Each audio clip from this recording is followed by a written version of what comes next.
Hey guys, Gweb here, back with another Legend Spotlight. Today we're going to go over Kennen. Today's video is going to be a bit weird because I want to talk about different builds of Kennen. So to fit it in a nice way, we're going to first go over Miracle, then we're going to look at Hook. And we're going to basically look at those deck lists separately in a different way. It's kind of trying to merge two videos into one. Let's get into it. So, moving on, what does Kennen do? What does his legend do? How does our B-Tech Pikachu spit his lightning? We have our Heart of the Tempest legend. When you play a card from anywhere other than your hand, empower me. So this means if we're playing something from our champ zone, we get to empower him. If we're playing something from hidden, we get to empower him. And with our new mechanic Flow from our grave, we also get to empower him. What happens if he's empowered though? So you get an action effect to tap your legend and give a unit an assault to, giving it a +2 on attack. That can be really powerful and just be a really aggressive way to be playing stuff from hidden or maybe on another battlefield and giving a different unit assault to, so we have a +2 on attack. We have our Lightning Rush. So when talking about purple, we talk about a certain card called Stack Deck a lot, and that is a really strong staple. It says look at your top 3 cards of your deck, add one to your hand for 1 energy. Lightning Rush is the exact same, but instead of recycling the cards and put them to the bottom of your deck, we just put them into our trash. So we're going to be playing a lot of flow cards to account for that, because we might be milling them off Lightning Rush. And Lightning Rush has flow itself. So then we can Lightning Rush, and then Lightning Rush again to empower Kennen, and we can look at the top 6 and get a total of 4 milled and 2 cards added to our hand. We have Yellow Kennen, which also can be hidden. When you play me or attack, you may pay 2 to stun a unit. Whilst there is a stun enemy unit here, I have +2. It's a nice effect. You can be played from hidden, then give something stunned, and you get an extra +2 on defense. He could be really strong in that sense. It's sort of like Purple Teemo coming from hidden and being 4 might, but instead we're paying a little bit extra to stun the unit, so they aren't actually contributing to damage. Purple Kennen is more than likely going to be your champ zone Kennen.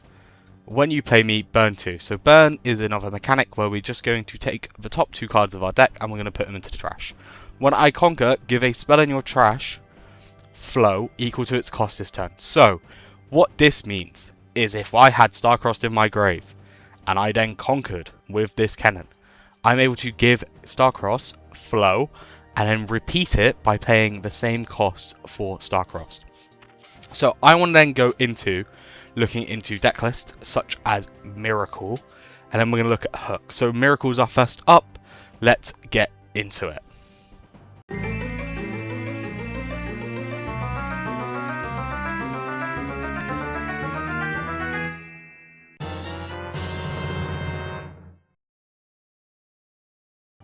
So what is Miracle? I've said enough through this video, and how do we play with a Miracle playstyle? So Miracle, the game plan is we're going to go through as much of our deck as possible. We're using a lot of draw, we're using a lot of discards, we're going to be using a flow effect, so we're going to be trying to empower our Kennen as much as possible, make big plays, and basically put it in a point where our opponent just has nothing and we have everything. We're going really fast, even though it doesn't seem like that with our battlefields, because they are very much delay battlefields, and we'll get into that when we talk about them. But our Miracle game plan is we're basically using our seals, we're Lightning Rushes, our stack decks. We are just constantly milling through our deck and trying to get as many options as possible so we can perform our miracles when needed to get us out of the situation. That's the idea of Miracle, and that's what Miracle wants to be doing. So on to our battlefields. I'm going to go over some certain really good cards for the deck, and then I'm going to look at Hook, and that will be it. Onto our battlefields, and basically the idea of this is we want to delay. That is our game plan. First up, we got Sigil of the Storm. When you conquer here, you recycle one of your runes. Basically, it's going to deter our opponent from ever really wanting to conquer, because they don't really want to put themselves down a rune for no reason. Next up, we got Vile Maud's Lair, where units can't move from here to base. This is going to be a really strong counter to something like Akali, which really wants to be moving up and down a lot, or other sort of like heavy move decks like in purple, which really want to do that. Stops the Tide Turner. Forgotten Monument, players can't score into their 3rd turn.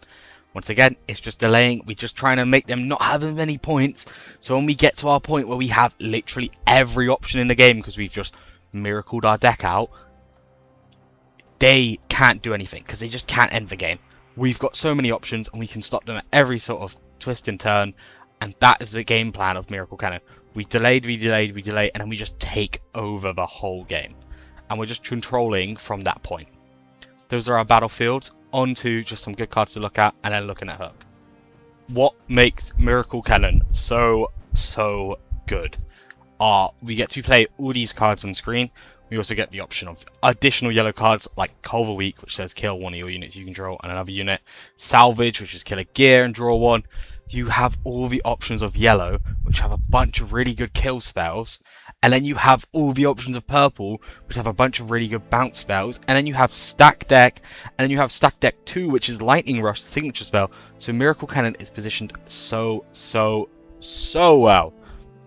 So, other point is, Kennen itself is yellow-purple. So what are our staples and how do they look like?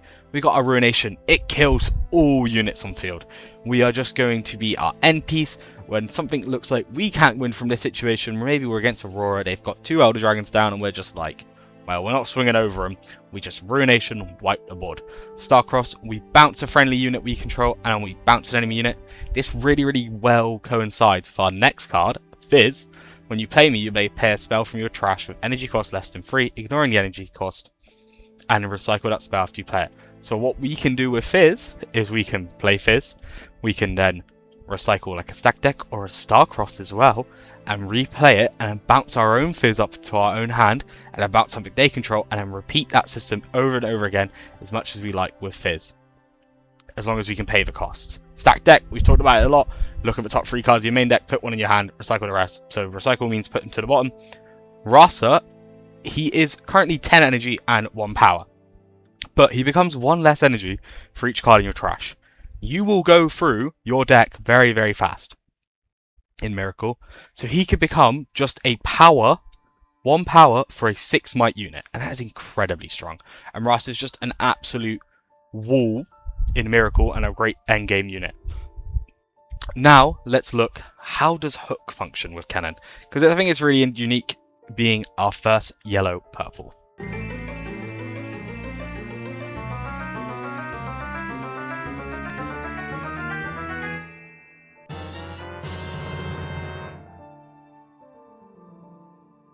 So on to Hook, and this is what it is called after. This is why decks with this card are called Hook.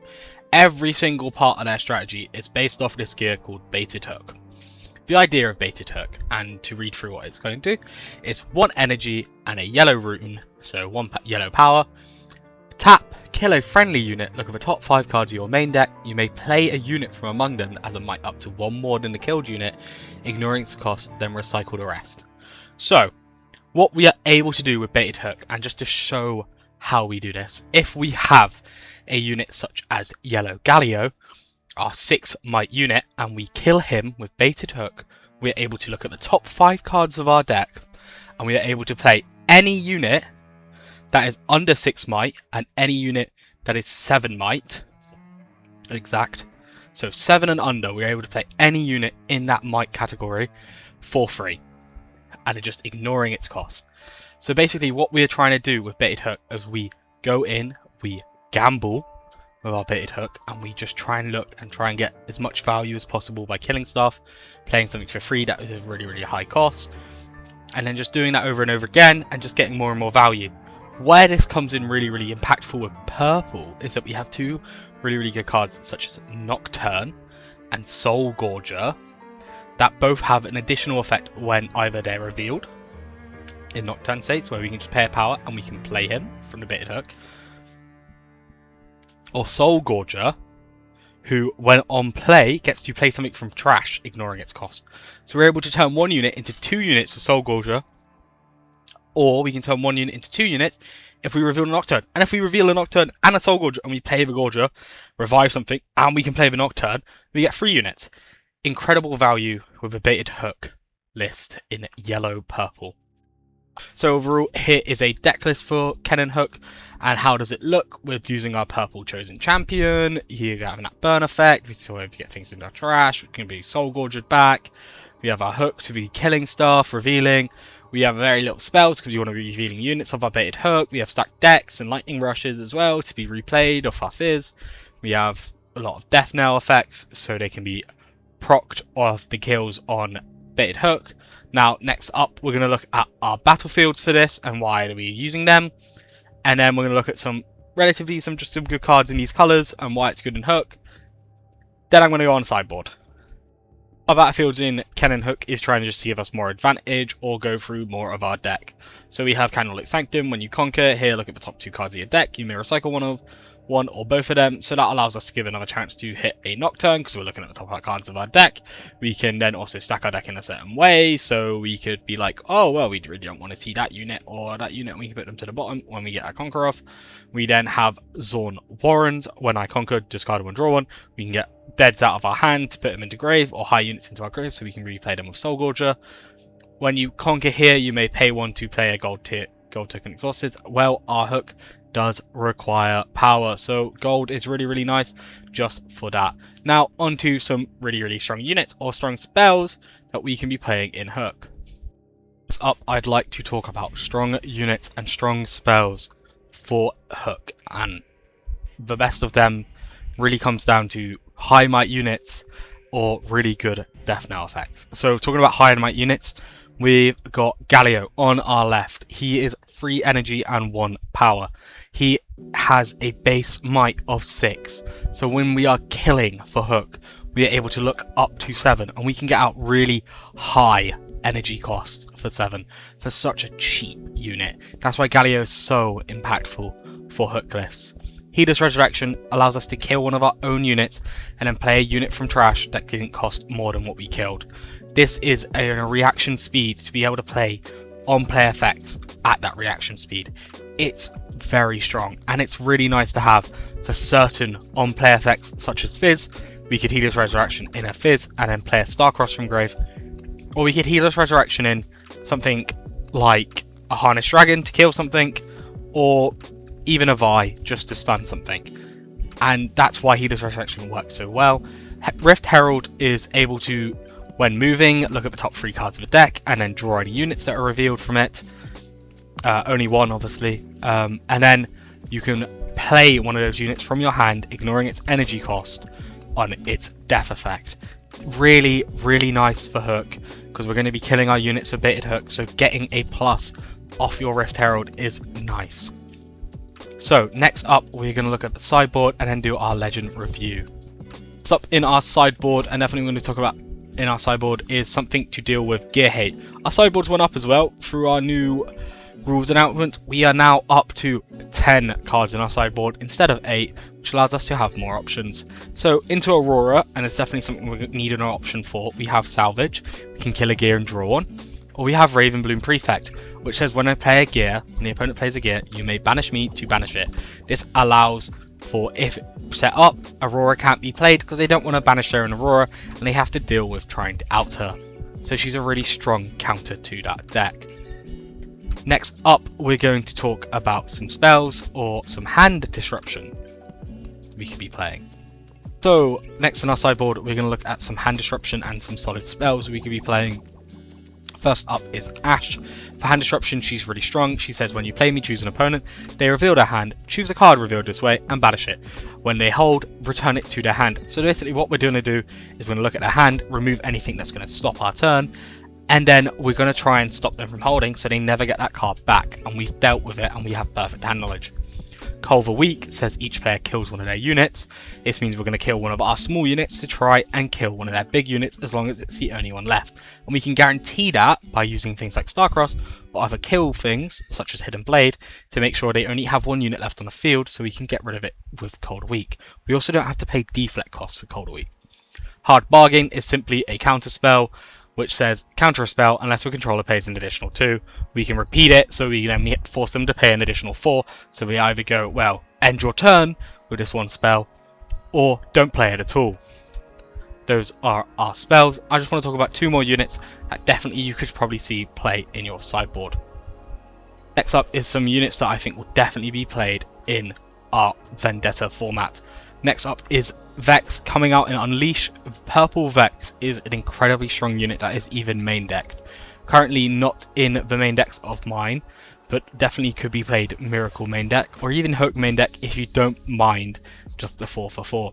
She's really strong, and she says when an opponent plays a unit whilst I'm at a battlefield, stun it. They can't move it this turn.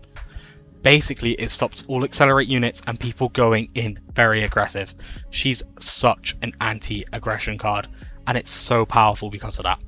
Fallen Feline is coming out in Vendetta and says when you play me, name a spell while I'm at a battlefield. Opponents can't play spells with that name. We can basically stop from our opponents playing a very, very obnoxious spell against us, or even do replays with him by doing Starcrafts to get certain spells out of the way that we know our opponents had. So Ash and Fallen Feline could definitely be a really strong combo in that sense. Next up is our Legend review, and I definitely want to just give you some food for thought about Kennen. Next up is our Legend review of Kennen, and what do I think Kennen brings to the table? Well, I think, and as I've stated in other videos before, Kennen is the strongest of our Vendetta format Legends, and he really does bring everything you could possibly want to a deck. The colours are really creative and definitely leaves for a lot of creative deck building and a lot of options. He's versatile, as we've seen, and we've gone over 2 different builds that completely play in a different playstyle, but both sit under the Kennen compass. And there are such good, strong staples and impactful effects in the colours of yellow and purple. Stacked Deck, Cold or Weak, Heedless Resurrection, Starcross, Fizz, Honest Broker, Hidden Blade, Ride the Wind. So many good spells.